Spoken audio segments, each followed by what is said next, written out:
हमने शुरू किया था क्लास 11 फिजिक्स से chapter number 1 units and measurement, जिसका आज हम देखेंगे लेक्चर नंबर 6। लेक्चर नंबर 6 में हम बात करने वाले हैं एक्यूरेसी, प्रिसीजन, अनसर्टेनिटी इन मेजरमेंट और एरर्स इन मेजरमेंट और उसको कैसे करेक्ट करते हैं। साथ ही साथ हम उसके कुछ न्यूमेरिकल्स भी सॉल्व करेंगे, तो लेक्चर थोड़ा लंबा होगा। इसके सारे नोट्स आपको इस टेलीग्राम चैनल पे मिल जाएंगे और कुछ प्रैक्टिस क्वेश्चंस भी आपको इसी टेलीग्राम चैनल पे मिलेंगे। स्टूडेंट, लेक्चर नंबर 1 2 3 4 5 में जो भी चीजें मैंने कवर किया है सभी के लिए एक प्लेलिस्ट मैंने डिस्क्रिप्शन में डाल दिया है। और अब हम लेक्चर को शुरू करते हैं। खैर, अगर अब तक इस चैनल को सब्सक्राइब नहीं किया तो सब्सक्राइब कर लेना और इस टेलीग्राम चैनल को जरूर ज्वाइन कर लेना। Let's start with the lecture. Accuracy, precision and uncertainty in measurement, इस टॉपिक को हमें बहुत अच्छे से समझना है और इसके बाद हम एरर्स इन मेजरमेंट देखने वाले हैं। देखो, सबसे पहले बात करते हैं कि किस मेजरमेंट को हम एक्यूरेट मेजरमेंट कह सकते हैं, फिर समझ जाएंगे एक्यूरेसी क्या है और प्रिसीजन क्या है आराम से। एक्यूरेट मेजरमेंट हम उस मेजरमेंट को कह सकते हैं जिसमें हमें ट्रू वैल्यू मिलता है, measurement that shows the true value. Example से समझते हैं, ज्यादा आसानी से समझ में आएगा। मान लेते हैं कि मेरे पास ये एक रॉड है, ठीक है। इस रॉड का जो ट्रू वैल्यू है वो है 6.25 मीटर। अब मैं 3 मेजरमेंट टेप लेता हूं और इसको मेजर करता हूं। तो मान लेते हैं कि मैंने ए से मेजर किया, मैंने इस चीज को बी से मेजर किया और मैंने इसको सी से मेजर किया। जब मैंने ए से मेजर किया तो मुझे 6.23 मिला, जब मैंने बी से मेजर किया तो मुझे 6.25 मिला और जब मैंने सी से मेजर किया तो 6.27 मिला। अभी यहां से आपको बहुत आसानी से समझ में आ रहा होगा कि इसका जो एक्चुअल ट्रू वैल्यू था वो 6.25 था और यहां पे हमें बी से 6.25 मिला। तो हम क्या बोलेंगे कि जो बी है वो एक्यूरेट मेजरमेंट दे रहा है हमें, दैट मीन्स की ट्रू वैल्यू दे रहा है। बहुत सिंपल है। अब दो शब्द और समझने अपने को, एक्यूरेसी एंड प्रिसीजन। अगर ये दो शब्द समझ में आ जाते हैं तो फिर हम एरर्स इन मेजरमेंट देख पाएंगे। देखो, एक्यूरेसी का मतलब क्या और प्रिसीजन का मतलब क्या है, पहले वो समझते हैं। एक्यूरेसी मतलब होता है how close is a measurement, कितना नजदीक है एक measurement to the true value, कितना नजदीक, ठीक है। और प्रिसीजन का मतलब होता है ability to produce nearly identical values. Example से समझते हैं, बहुत आसानी से समझ में आ जाएगा। बच्चों, मान लो कि अब मेरे पास एक रॉड है और ये जो रॉड है इसका जो ट्रू वैल्यू है वो है 2.70 मीटर। मैं टेप ए, टेप बी और टेप सी से इसका मेजरमेंट लेता। जब मैंने टेप ए से लिया तो मुझे पहला मेजरमेंट, अब देखो एक मेजरमेंट में तो मैं डिसाइड नहीं कर सकता कि ये सही है या गलत है। तो मान लेते हैं मैंने 4 मेजरमेंट लेकर के देखे, एक मेजरमेंट नहीं, मैंने 4 बार मेजरमेंट लिया कि मेरे को एक एक्यूरेट वैल्यू मिले। तो पहली बार जब मैंने ए टेप से मेजरमेंट लिया, ए इंस्ट्रूमेंट से मेजरमेंट लिया, तो मुझे 2.40 मिला। दूसरी बार 2.42 मिला, तीसरी बार 2.40 मिला और चौथी बार मुझे 2.41 मिला। अब मैं क्या बोलूंगा कि ये जो टेप है ये क्या कर रहा है, इसके पास एक एबिलिटी है कि वो आइडेंटिकल वैल्यूज को प्रोड्यूस कर रहा है। मतलब पहले जैसा को बार बार प्रोड्यूस कर रहा है, देख रहे हो तो आइडेंटिकल वैल्यूज को प्रोड्यूस करने की कोशिश कर रहा है। तो मैं बोलूंगा कि ये ना यार प्रिसाइज है। ये कैसा है, मैं बोलूंगा ये बड़ा ही प्रिसाइज है।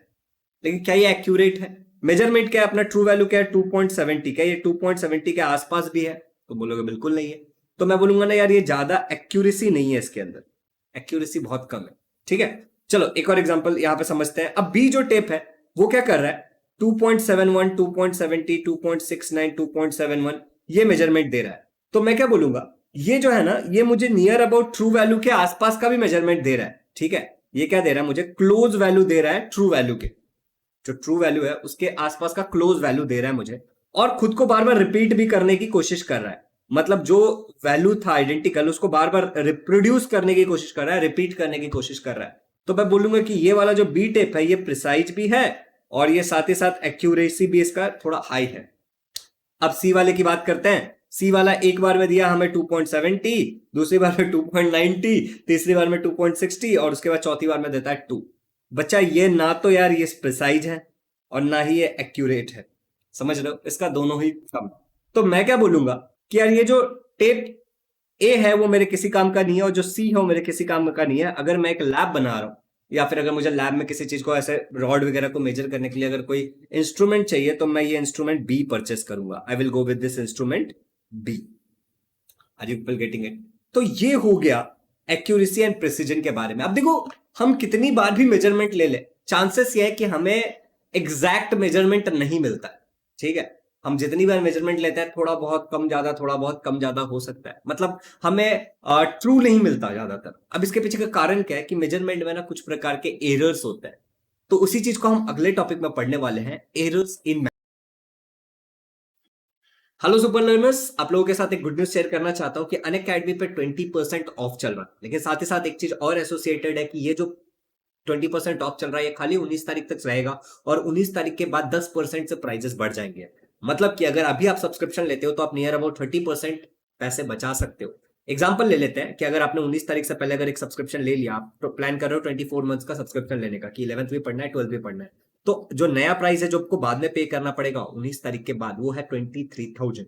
लेकिन अगर अभी आप ले लेते हो तो आपको खाली 16,000 रुपए में मिल जाएगा। That means you will be saving 7,000 rupees. और बाकी चार्ट यहाँ पे दिख रहा है तो आप अपने हिसाब से अपना कैलकुलेशन कर सकते हो कि कितना मैं कहाँ पे बचा पाऊंगा, और आपको जो भी प्लान लेना है आप ले सकते हो। द डेडलाइन इज May 19, इससे पहले ले लेना। और ये डिस्काउंट लेने के लिए आपको जो कोड यूज करना है वो है SJ Super 10। सभी लिंक्स को मैंने डिस्क्रिप्शन में डाल दिया है, तो आप उस लिंक पे क्लिक करके सिंपली ये कोड अप्लाई कर देना और आपको सब्सक्रिप्शन मिल जाएगा। So this is the right time to take subscription. देर ना करना, 19 तारीख से पहले कर लेना। एंड हाँ, हैप्पी लर्निंग। हमारा अगला जो टॉपिक है उसका नाम है एरर्स इन मेजरमेंट। अच्छे से समझते हैं कि एरर्स इन मेजरमेंट का क्या मतलब है। कि हमने यहाँ पे पढ़ा कि जब भी हम मेजरमेंट लेते हैं तो कुछ ना कुछ तो एरर्स रह ही जाता है। तो उसी एरर्स को हम किस तरीके से अवॉइड कर सकते हैं और टोटल कितने प्रकार के एरर्स रह सकते हैं। तो देखो, दो प्रकार के एरर होते हैं। एक होता है सिस्टमेटिक एरर और दूसरा एक होता है रैंडम एरर। मैं दोनों के बारे में तुम्हें अच्छे से समझाता हूँ। सबसे पहले बात करते हैं सिस्टमेटिक एरर क्या होता है। तो ये एरर होता है फॉल्ट अगर आ गया तुम्हारे इंस्ट्रूमेंट में। भैया अब ये इंस्ट्रूमेंट में किस प्रकार का फॉल्ट हो सकता है? Defective calibration. मैं तुम्हें एक एग्जांपल से समझाता हूं। मान लो कि बच्चों ये मेरे पास स्केल है, तुम्हें बिल्कुल दिख रहा होगा, और तुम्हारे घर पे भी तुम्हारे पास एक स्केल होगा जिसपे इस तरीके से मार्किंग होती है। तो हम एक डायग्राम बना करके देखते हैं। एक स्केल बना लेते हैं यहाँ पे। लेट से कि मैंने एक स्केल बना लिया यहाँ पे, ये ठीक है। और ये स्केल पे बच्चों, ये हमारा स्केल एग्जांपल, इस तरीके से कुछ मार्किंग होती है, राइट। इसी को हम कैलिब्रेशन कहते हैं। अब अगर किसी स्केल पे जो कंपनी बना रही है वो पहले से ही डिफेक्टिव हो, मतलब वो सही से नहीं किया गया हो, जो ये मार्किंग किया गया है वो सही से नहीं किया गया हो, तो यहाँ पे जो मेजरमेंट लेंगे वो पक्का गलत हो सकता है और इसमें हमारी कोई गलती नहीं है, ठीक है। दूसरी बात क्या होता है कि कभी कभी ऐसा होता है ना कि जब ये स्केल बहुत पुराना हो जाता है तो ये मार्किंग मिट जाता है। अगर हम फिर भी उस स्केल से लेंगे तो भी दिक्कत हो सकती है। तो इसका इलाज क्या है कि कैलिब्रेटेड स्केल लेना चाहिए जो कि सही हो, और पुराने स्केल्स को या तो तुम फिर से रिकैलिब्रेट करा लो या तो तुम एक नया स्केल खरीद के ले आओ, ठीक है।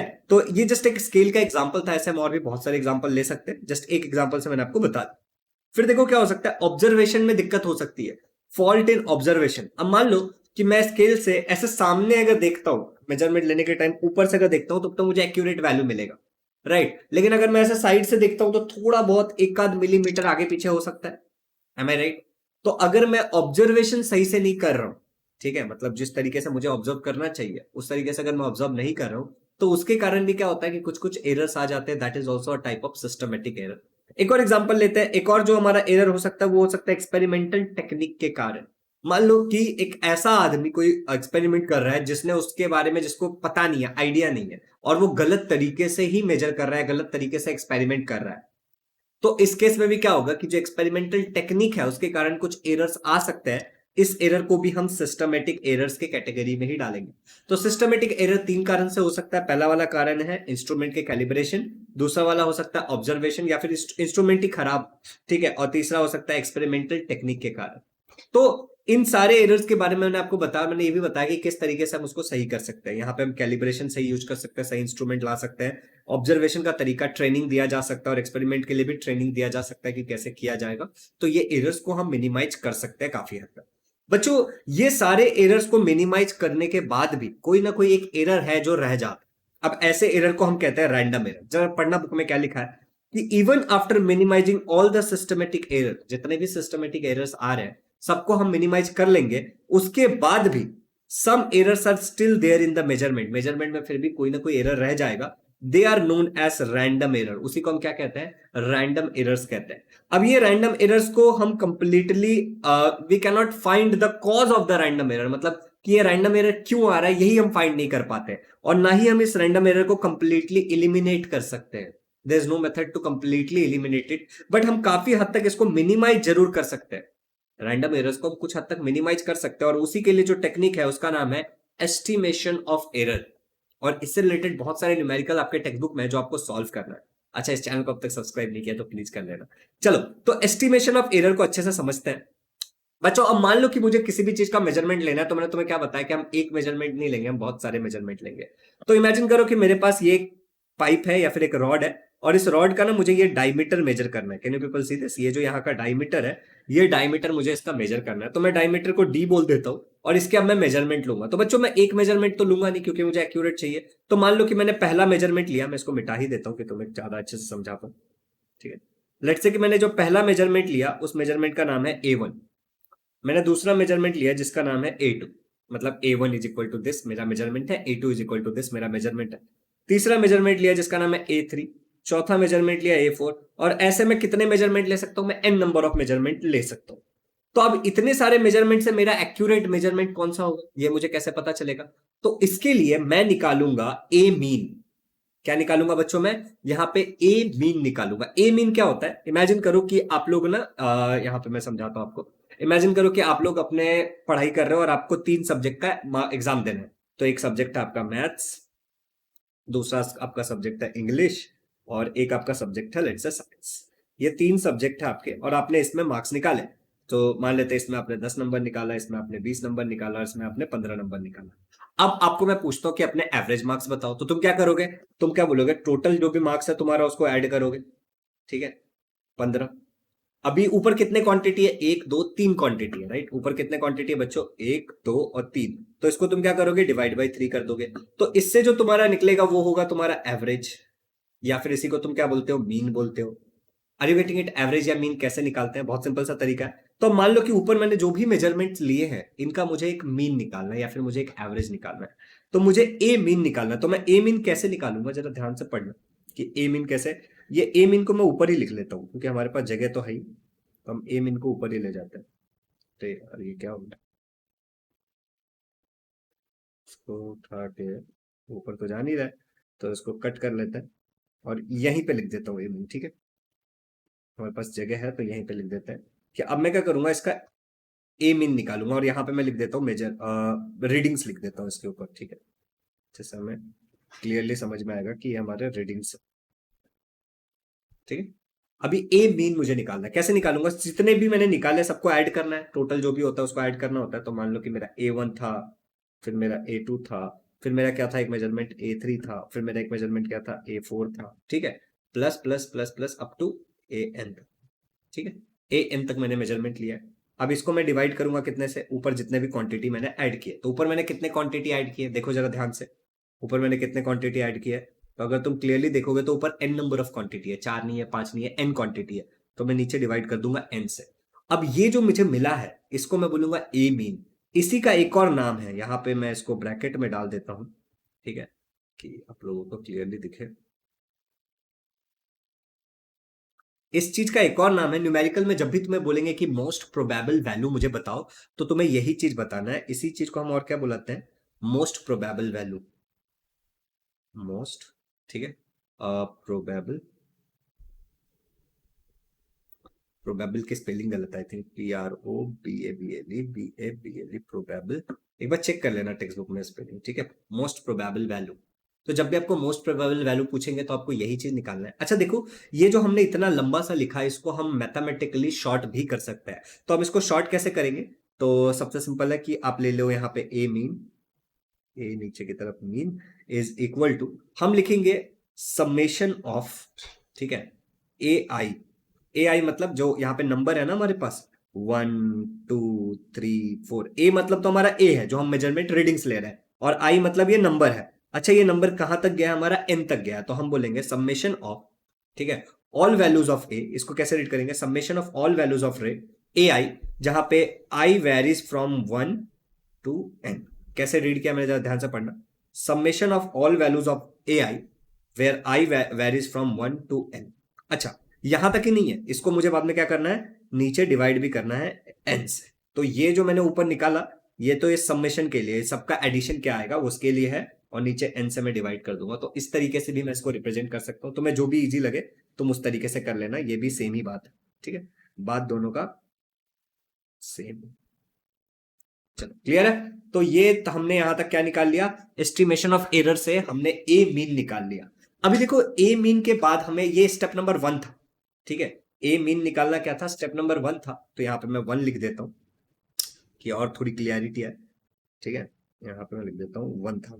ठीक है, अभी हमें स्टेप नंबर 2 में ना हमें एब्सोल्यूट एरर निकालना है। अब ये एब्सोल्यूट एरर मतलब क्या होता है ये समझना।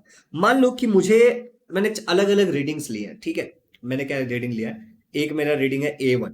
तो अब मुझे निकालना है कि A1 रीडिंग में मेरा कितना एरर हो सकता है। ठीक है, एब्सोल्यूट एरर कितना है। तो मैं क्या करता हूं पता है क्या, मैं यहां पे ए मीन का जो भी मेरा आंसर आया है, इसका कुछ ना कुछ तो आंसर आएगा, उसमें से सब्ट्रैक्ट कर दूंगा A1, ए मीन माइनस A1। अगर मान लो मुझे A2 का एब्सोल्यूट एरर निकालना है तो मैं ए मीन में से A2 को सब्ट्रैक्ट करूंगा। अगर मुझे A3 का ए मीन निकालना है, मतलब ये एब्सोल्यूट एरर निकालना है, तो ए मीन में से मैं A3 सब्ट्रैक्ट कर लूंगा। अगर मुझे A4 का एब्सोल्यूट एरर निकालना है तो ए मीन में से A4 सब्ट्रैक्ट कर लूंगा। अब तक तुम्हें समझ में आ चुका होगा। तो चलो एक काम करते हैं, तो हम निकालते हैं एब्सोल्यूट एरर, हर एक का निकालना है हमें। ठीक है, अभी तो हम निकाल लेते हैं एब्सोल्यूट, ठीक है, एरर लेट्स से कि इन A1। ठीक है, A1 में एब्सोल्यूट एरर कितना है, तो इसको रिप्रेजेंट कैसे किया जाता है वो जरा ध्यान से समझना। एक हम ट्रायंगल बनाते हैं और फिर हम लिखते हैं A1। इसका मतलब क्या हो गया, एब्सोल्यूट एरर इन A1। इसको हम फॉर्मूला मैंने तुम्हें क्या बताया था, ए मीन का जो भी वैल्यू है उसमें से हम क्या करेंगे, A1 का जो वैल्यू है उसको माइनस कर लेंगे। अभी तुम्हें शायद ये चीजें थोड़ी कॉम्प्लिकेटेड लग रही हो, लेकिन जब हम न्यूमेरिकल सॉल्व करेंगे तो ये बहुत आसान लगेगा। अच्छा, इसको हम लोग मॉड में डालते हैं। अच्छा, ये मॉड में डालने के पीछे का क्या कारण है कि मॉड में डालने से हमें बस ना इसके वैल्यू से मतलब हो, मैग्नीट्यूड से मतलब होता है, क्या प्लस है माइनस है उससे कोई लेना देना नहीं होता है। चलो इसी तरीके से अगर मान लो कि मैं तुम्हें कहता हूं कि मुझे एब्सोल्यूट एरर A2 का चाहिए, तो तुम क्या बोलोगे, भैया हम क्या करेंगे, ए मीन में से जो भी वैल्यू होगा ए मीन में से उसमें से A2 माइनस कर देंगे और ये दोनों को मॉड में, पूरा मॉड में होगा। अच्छा, मैं तुम्हें बोलूंगा अगर A3 का मुझे चाहिए, तो तुम क्या बोलोगे, भैया A3 के लिए क्या करेंगे ना कि ए मीन में से मॉड के अंदर सब कुछ होगा, A3 को माइनस कर देंगे। एब्सोल्यूट एरर ट्रायंगल से दिखाता है। अच्छा, सो ऑन, हम ये कहां तक निकाल सकते हैं, ए एन तक निकाल सकते हैं। तो ए एन का क्या होगा, ए मीन में से ए एन माइनस कर देंगे और क्या, माइनस ए एन, और ये कहां पे होगा, ये मॉड के अंदर होगा। तो एब्सोल्यूट एरर कैसे निकालते हैं ये तुम्हें समझ में आ गया। अब देखो अगला जो टॉपिक है वो है मीन एब्सोल्यूट एरर। तो जैसे हमने वहां पे ए मीन निकाला था, वैसे यहाँ पे जो भी हमारे एब्सोल्यूट एरर्स आए हैं, अलग अलग आए ना, A1 से लेके AN तक, इन सब का मुझे मीन चाहिए। अब बहुत ही आसान है इसको निकालना, हमें पता है कि कैसे मीन निकालते हैं। तो मैं यहाँ पे लिख दूंगा डेल्टा ए मीन। कैसे करते हैं, जो भी वैल्यूज है सबको ऐड करो, तो मैं लिखूंगा delta A1 plus delta A2 plus delta A3, और ये plus plus plus up to कहां जाएगा, डेल्टा AN तक जाएगा। ठीक है, अच्छा डिवाइड बाय क्या करेंगे हम लोग, जितने ऊपर क्वांटिटी है उससे डिवाइड कर देंगे। तुम बोलोगे भैया यहाँ पे ये डेल्टा A1 क्यों लिया, क्योंकि हमें एब्सोल्यूट एरर का मीन चाहिए था। यहाँ पे समझ रहे हो, यहाँ पे जो एब्सोल्यूट एरर है, जो ऊपर हमने अलग अलग वैल्यूज निकाले, इन सबका मीन कितना होगा, तो उन सबको डाल के एन से डिवाइड कर लिया। अब बच्चों इसको मैथमेटिकली एक और तरीके से लिखा जा सकता है, जो मैं तुम्हें पहले बता चुका हूं। देखो फिर से, समेशन ऑफ डेल्टा ए आई क्यों डाला, क्योंकि आई इज एनी नंबर, और आई जो नंबर है वो 1 से लेके कहां तक जाएगा, एन तक जाएगा। अगर यहाँ पे 4 होता तो मैं ऊपर 4 लिखता, 5 होता तो 5 लिखता, यहाँ पे एन तक गया ना अपना नंबर, यहाँ पे अपना नंबर एन तक गया इसलिए एन लिख दिया। अच्छा बच्चों, यहाँ पे फिर हमें क्या करना है, इसको डिवाइड बाई एन करना। तो ये हमारा फाइनल आया डेल्टा ए मीन, इसका आंसर। तो आई होप कि ये भी तुम्हें समझ में आ गया होगा कि फॉर्मूला क्या, कैसे कर रहे हैं। बेसिकली अभी हम फॉर्मूला डिराइव कर रहे हैं, इसके बाद हम फाइनली क्या करने वाले हैं, आगे बढ़ करके एक न्यूमेरिकल सॉल्व करेंगे। अब देखो यहाँ पे क्या है, रिप्रेजेंटेशन या फिर कंक्लूजन। अगला जो हमारा टॉपिक है इसमें वो है रिप्रेजेंटेशन या फिर कंक्लूजन। अब रिप्रेजेंटेशन या फिर कंक्लूजन मतलब क्या है कि इतना सब कुछ जो हमने किया उससे हम साबित क्या करना चाहते हैं, ये बात पूछी जा रही है। अच्छा, मैं इस रिलेटिव एरर को थोड़ा नीचे कर देता हूँ, क्या मैं स्पेस मिले। देखो बहुत सिंपल है, रिप्रेजेंटेशन या कंक्लूजन हम कैसे कि मतलब फाइनली घटा बढ़ा के जोड़ घटा करके क्या एरर निकाला तुमने, तो हम क्या बोलेंगे कि रिप्रेजेंटेशन या एरर का फॉर्मूला क्या है कि जो भी मेरा ए मीन का फॉर्मूला वैल्यू आया था उसके साथ प्लस भी हो सकता है माइनस भी हो सकता है। क्या, डेल्टा ए मतलब एब्सोल्यूट एरर। समझ में आया क्या क्या बोल रहा हूं। रिप्रेजेंटेशन में मुझे क्या करना है, जो भी मेरा ए मीन का वैल्यू आया था, ठीक है, उसके साथ प्लस या माइनस मतलब उतना ज्यादा हो सकता है जो भी मेरा एब्सोल्यूट मीन एब्सोल्यूट एरर आया है। ये क्या है, मीन एब्सोल्यूट एरर, डेल्टा मतलब एब्सोल्यूट, वो प्लस भी हो सकता है वो माइनस भी हो सकता है। तो ये मेरा रिप्रेजेंटेशन है। ठीक है, अब देखो अगला है हमारा रिलेटिव एरर, कि भैया रिलेटिव एरर क्या होता है। तो अब देखो बहुत ही सिंपल है रिलेटिव एरर। इस अब ये यूं हो जाए, रिलेटिव एरर में हम क्या करते हैं कि हम लोग डेल्टा ए मीन को मतलब मीन एब्सोल्यूट एरर को, ठीक है, डिवाइड कर देता है ए मीन से। Is it hard? इसको रिलेटिव एरर बोलते हैं। तो भैया डिफाइन कैसे करेंगे? बुक में लिखा हुआ है ऐसे, ratio of absolute error to a mean. समझ रहे हो? Ratio of mean absolute error, यहां पे ये क्या है? यह है तुम्हारे पास यहाँ पे मीन एब्सोल्यूट एरर, ठीक है, ये जो हमने निकाला था मीन एब्सोल्यूट एरर है। तो mean absolute error to a mean, इसका एक रेशियो है रिलेटिव एरर। अच्छा, परसेंटेज एरर क्या होता है? जो भी तुम्हारा रिलेटिव एरर आया है, ठीक है, जो भी तुम्हारा रिलेटिव एरर आया है उसको तुम मल्टीप्लाई कर लोगे 100 से, तो इससे क्या होगा? तुम्हें परसेंटेज मिल जाएगा। तो अब मुझे बताओ रिलेटिव एरर क्या था? रेशियो था किसका? डेल्टा ए मीन, मतलब mean absolute error divide by a mean. Am I right? यही था। अब इसको मल्टीप्लाई कर लेंगे 100 से, तो ये क्या मिल जाएगा मुझे? परसेंटेज एरर मिल जाएगा। Is it clear? तो यहाँ पे मैं लिख देता हूँ परसेंटेज एरर। अभी इसको चाहिए तो ब्रैकेट में डाल देते हैं। तो यार अच्छे से डालते हैं ब्रैकेट में।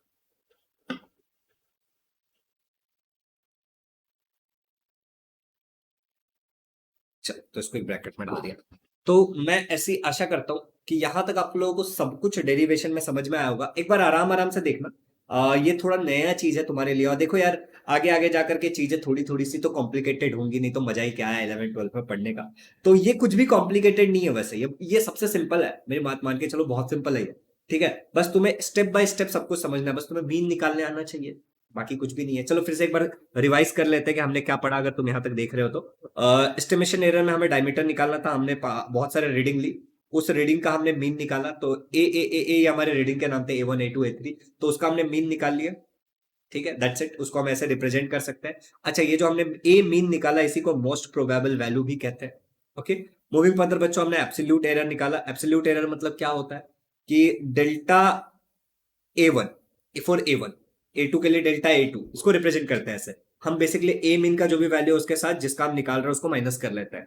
जो भी ए मीन का ऊपर वैल्यू आया है उसमें से इसको माइनस कर लेते हैं, जो इसका भी हम निकाल रहे हैं। ऐसा करते करते फिर हम मीन एब्सोल्यूट एरर निकाले। मीन एब्सोल्यूट एरर में हम क्या करते हैं? जो भी हमारा एब्सोल्यूट एरर का वैल्यू आया उसका मीन निकाल लेते हैं सभी का। और फिर हम रिप्रेजेंटेशन कैसे करते हैं? ए मीन में से, मतलब मोस्ट प्रोबेबल वैल्यू, प्लस भी हो सकता है माइनस भी हो सकता है हमारा मीन एब्सोल्यूट वैल्यू, ये मीन एब्सोल्यूट वैल्यू है। और रिलेटिव एरर मतलब क्या होता है? मीन एब्सोल्यूट वैल्यू और ए मीन का एक रेशो होता है, मोस्ट प्रोबेबल वैल्यू है ये, और ये क्या है? मीन एब्सोल्यूट वैल्यू, दोनों का एक रेशो है। और परसेंटेज एरर में हम क्या करते हैं? रिलेटिव एरर को मल्टीप्लाई कर लेते हैं 100 से। तो बहुत ही सिंपल सी चीज है। आई रियली होप कि यहाँ तक आप लोगों को एकदम क्रिस्टल क्लियर हो चुका होगा। अब न्यूमेरिकल हम अभी नहीं करते हैं, न्यूमेरिकल हम लोग नेक्स्ट वाले सेशन में करेंगे। और इस चीज को तुम अच्छे से समझ लेना पहले, ठीक है? उसके बाद मैं तुम्हें न्यूमेरिकल करा दूंगा, यूं हो जाएगा। तो क्या होगा ना, अगले सेशन में जब न्यूमेरिकल करेंगे ना, तो एक नहीं हम 5 6 न्यूमेरिकल्स करेंगे, जिससे हमें ज्यादा क्लियरिटी आए। खैर, अगर तुम यहां तक देख रहे हो तो प्लीज चैट में लिख देना कि yes I am with you भैया। एंड हम लोग इस तरीके से पूरा चैप्टर बहुत ही जल्द खत्म करने वाले हैं। बट तुम प्लीज सारे वीडियोस को देखते रहो और चैनल को शेयर करो अपने फ्रेंड्स के साथ, कि वो भी आकर के यहाँ पे देख सके। मेरा ग्रोथ तुम्हारी जिम्मेदारी, तुम्हारी ग्रोथ मेरी जिम्मेदारी फिजिक्स में। Thank you so much, happy learning.